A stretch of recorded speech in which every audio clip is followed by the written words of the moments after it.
Mhm. Hi, Penelope. My name is Charlie. I'm the social worker here in the discharge unit for the maternity ward, and I wanted to see what brought you in today. Well, I'm here because I just had a baby, it was an unplanned C-section, so I'm just trying to recover and then I don't know, I'm just so worried about my baby, my husband. There's just so much going on. Of course. And that's why I'm here to talk to you about what's going on, maybe to see if there's some services that we can offer you.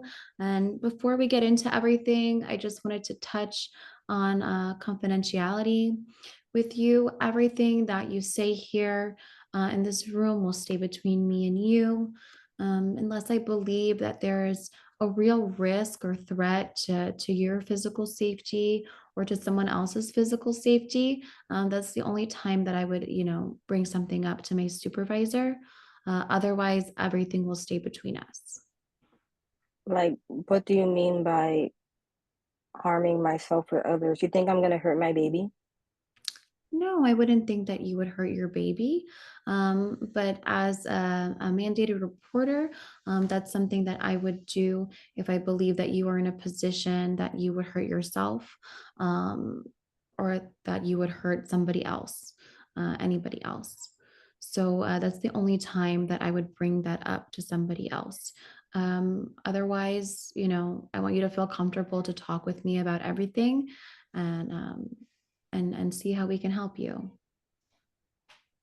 So you're not gonna tell my husband any of this? No, Like, this just stays between us? this stays between us, yes. And if I did feel that there was, a real risk or threat to your life or someone else's, it's not something I would bring up to your husband. It's something I would talk to my supervisor about, to find the most appropriate way to deal with this. Unless, you wanted us to speak with your husband, that's not something that we would do. Okay. Okay. So it sounds like I'm hearing that, of course, it's very stressful, having a new baby, and also maybe some stress with your husband. Yeah, I don't know. I'm just feeling like very overwhelmed. Like, I don't have anyone around that can really help me. Mhm. Like, I just feel so worried because it's just me and my baby, and my husband's not here. And then when he comes back, I don't know how he's gonna act. Okay. So it So sounds it's like you're feeling very isolated. right, right. I am feeling very isolated. My parents, they're in another state. Okay. Um, so it's just me really. Like my friends, they all work full time. Um, I don't want to bother them, Hmm. you know, because they're working. They're not gonna really have time to come and help me and my baby. And then my husband, he's supposed to be coming back in 2 months, but that's 2 months. Hmm. What am I gonna do while I'm waiting? So it sounds like maybe not only just feeling isolated, maybe some social isolation, maybe losing a lot of your social life, it sounds like, with your friends and your husband's not around. Right, like I don't know, like it's just it does feel very, very isolating. And then like I know my husband will be back in 2 months, but I don't know how he's gonna be or how he's gonna act when he comes back Okay.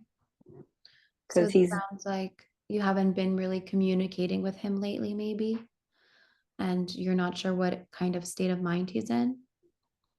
right, because he's in the Marines, and I don't know what he's seen, what he's been through. I don't know if he's gonna bring that back into our home. Okay. You're concerned maybe some kind of post-traumatic stress or something like that, that he might come home with. Yes. Okay, Yes, that's right. I understand. That's very difficult to deal with. Um, and so you mentioned that your friends are all working and may not be able to help you as well with the baby, correct? Yeah, like, one works she's a nurse, so she works long hours at the hospital. The other one, she's a teacher, but I know she's very stressed Okay. dealing with her students and stuff, and it's just I don't wanna bother anyone, you know? I don't wanna burden anyone else or with my Mm.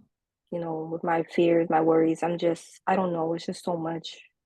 So you're really, you know, really concerned about putting your issues on other people, Right, right. and you want to try to deal with everything on your own, it sounds like. Well, I don't it's not that I want to deal with it alone, Mhm. because I would love the help, but I don't wanna bother anyone else, you know? Okay. So feeling like you don't want to place your burden on others, you don't want to be an emotional burden to them as well, to your friends. Right. Um, and so And to my husband as well, because I don't know how he's gonna be when he comes home. I don't wanna add anything on to um, his mental health, anything like that, so so have you been keeping these issues that you're dealing with this with to yourself? Have you spoken to your husband about it, or something that you're dealing with, trying to deal with alone? I haven't told him yet because I don't want to make him feel worried. Mhm. So, really, it's just been me and then my friends, same, I don't wanna bother them, so I've just been keeping it to myself, really, but Okay. it just feels very I just feel very unsupported. Unsupported, of course. Well, Yeah, it I feel very sounds alone. It's just me dealing with all these problems, and it's just Of course. And so just, to make sure I'm understanding, so to me, it sounds like, obviously feeling very isolated and alone, caring for a baby yourself. Also, you seem concerned about, your husband's mental health and well-being, and then not wanting to place your burden on other people, right? Not wanting to bother friends or family, to help you care for the baby or to, emotionally burden them as well. Does that sound right. accurate? Okay. Well, I understand this is a very difficult life transition. This is a big adjustment, and so our agency can try to help you connect with some services that might help you. There are special programs to help mothers whose husbands are deployed, maybe able to help you access some resources like childcare, emotional support therapy, things like that. And I know your baby is also premature, so maybe we can try to connect you, with some medical services if he needs that as well going forward. I would love that, Okay, honestly. Yes. perfect. Well, it was really nice to speak with you. I will check back in with you soon, and have some resources ready to help you. Okay, thank you. Okay, thanks.